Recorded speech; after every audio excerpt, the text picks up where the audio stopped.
Well, Queen Maeve's grave has, luckily enough, never been excavated. There were plans by local landlord Walker in the 1830s to do it, but luckily enough it never happened, and I hope it never will. It's a lovely day, it's always a lovely day on Knocknarea.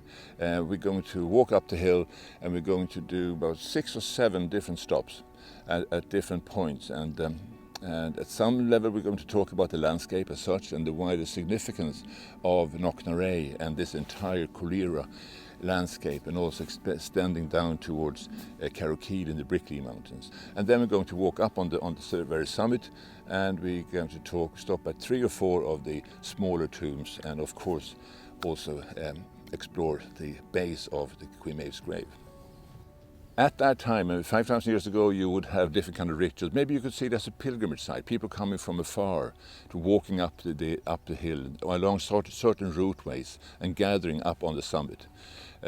We just know very little about the actual ritual. We know that most of the people that would be buried in these sites were cremated. So maybe they had cremation fires up on the summit. We can only guess at what kind of activity they would have up on the hill. But it's large gathering and things that people do on pilgrimage sites. You could compare Queen Maeve's grave with a cathedral, in a way.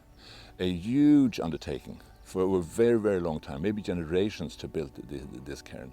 And it was the focal point for rituals that brought the larger society together. So it's not one individual. It might be one very strong individual that actually started the whole process. But it's not a burial site for one person. It's nice as it is, and I think we should leave it untouched. In the last 10 years, we've seen a huge increase in destruction of these sites and damage, because of course increased footfall, and people want to go, people want to see these sites, and of course they are, and we should actually be able to show them. But to create a kind of sustainable management plan for these sites, we need some kind of vehicle, and in our view the UNESCO World Heritage Site status is probably the best vehicle to create that.